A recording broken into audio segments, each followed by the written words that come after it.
Kahit walang binabantayang sama ng panahon, makakaranas ng mga pag-ulan sa iba't ibang bahagi ng bansa. Ipapaliwanag yan ni Amor La Rosa ng GMA Integrated News Weather Center. Amor? Salamat, Miss Maki. Mga kapuso, tama yan. Kahit walang namamataang bagyo o low pressure area, sa ngayon may tsansa pa rin ng ulan sa ilang bahagi ng bansa, kabilang po ang Metro Manila, gaya ng naranasan natin kanina.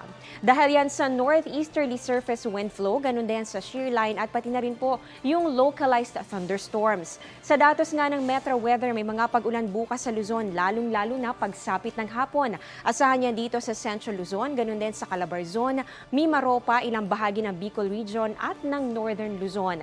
May mga malalakas na ulan kaya maging handa pa rin sa posibleng pagbaha o kaya naman ay landslide. Dito sa Metro Manila, posibleng bago ulit magtanghali ay may chance na po ng mga pag-ulan lalo na dito sa Caloocan, Quezon City at Marikina. Mas malawakan na ang ulan sa hapon at posibleng meron din sa gabi sa ilang lugar. Kaya doble ingat mga kapuso. Halos buong araw naman ang pag-ulan sa ilang bahagi po ng Visayas. May mga malalakas na ulan. Dito yan sa Samar and Leyte provinces, ganun din sa Antique at ilang bahagi ng Negros. Inaasahan din natin ang pag-ulan sa malaking bahagi ng Mindanao, lalong-lalo na sa hapon. Heavy to intense rains ang posibleng maranasan. Dito yan sa Northern Luzon, Northern Mindanao, dito po sa Barm, Caraga at pati na rin sa Cotabato.